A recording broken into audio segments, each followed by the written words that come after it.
Teman-teman, pernah nggak sih kalian ngerasain ini? Baru aja dapat kabar baik, gaji naik.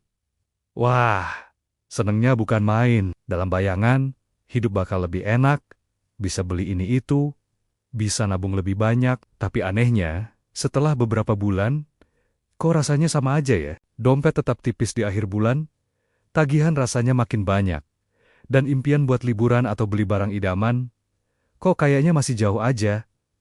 Gaji udah naik, tapi kok hidup tetap berat? Salahnya di mana ya? Tenang, kamu nggak sendirian kok. Banyak banget yang ngalamin hal ini. Fenomena ini sering disebut sebagai inflasi gaya hidup atau lifestyle inflation. Kedengarannya keren ya, tapi artinya sederhana. Begitu pendapatan kita naik, pengeluaran kita secara nggak sadar ikut naik. Gaji naik 10%, pengeluaran naik 15%. Loh, kok bisa? Coba kita ingat-ingat lagi deh. Dulu, mungkin kita happy-happy aja ngopi di warung kopi biasa. Tapi setelah gaji naik, kita mulai merasa pantas buat ngopi di kafe yang lebih hits. Yang segelasnya bisa 3-4 kali lipat lebih mahal. Dulu, makan siang di warteg udah nikmat banget. Sekarang, rasanya pengen coba restoran baru yang lagi viral di media sosial. Dulu, naik transportasi umum itu biasa. Sekarang, biar lebih nyaman dan cepat, kita lebih sering pesan ojek atau taksi online. Semua upgrade kesel-keselan ini kalau dihitung-hitung, totalnya jadi besar loh. Kita merasa pantas mendapatkan yang lebih baik.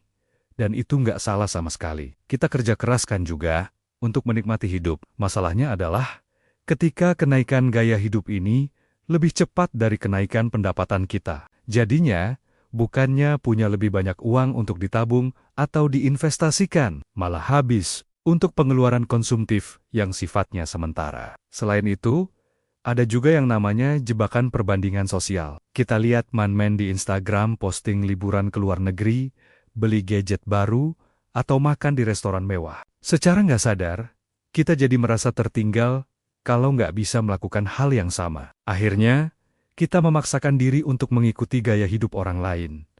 Padahal, kondisi keuangan kita mungkin berbeda. Padahal, apa yang kita lihat di media sosial itu kan cuma panggung depannya aja. Kita nggak pernah tahu dapur keuangan mereka seperti apa. Lalu, gimana solusinya? Apa kita harus hidup super hemat dan nggak boleh menikmati hasil kerja keras sama sekali? Tentu nggak gitu juga. Kuncinya ada pada kesadaran dan perencanaan keuangan yang cerdas. Pertama, saat dapat kenaikan gaji, jangan langsung mengubah gaya hidup.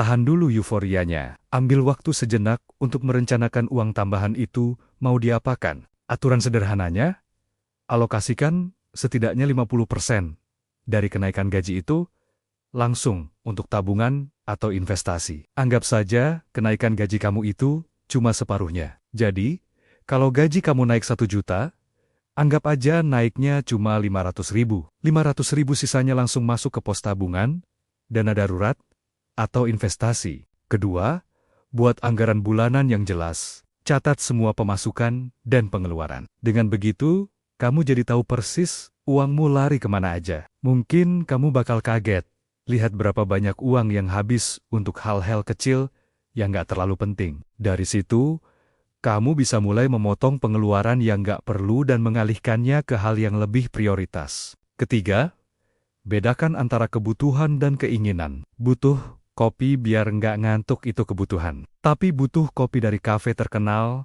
seharga 50.000 itu keinginan. Butuh makan siang itu kebutuhan.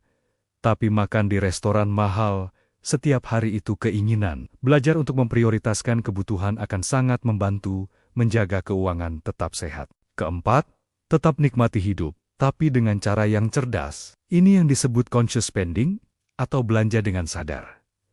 Kamu boleh kok sesekali memanjakan diri, tapi pastikan itu adalah sesuatu yang benar-benar kamu nikmati dan sudah kamu anggarkan. Misalnya, daripada sering jajan-jajan kecil yang nggak terlalu berkesan, lebih baik kumpulkan uangnya untuk satu pengalaman yang luar biasa, seperti liburan ke tempat impianmu. Jadi, gaji naik, tapi hidup terasa berat, itu bukan salah gajinya.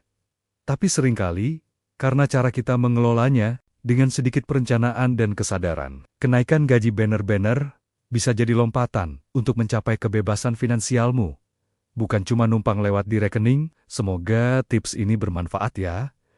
Coba deh, mulai terapkan dari sekarang. Kalau kamu punya tips lain soal mengelola keuangan setelah gaji naik, boleh banget lo sharing di kolom komentar. Yuk, kita belajar bareng-bareng. Jangan lupa like, subscribe, dan nyalakan lonceng notifikasinya, biar nggak ketinggalan video-video bermanfaat lainnya. Terima kasih sudah nonton, sampai jumpa di video berikutnya.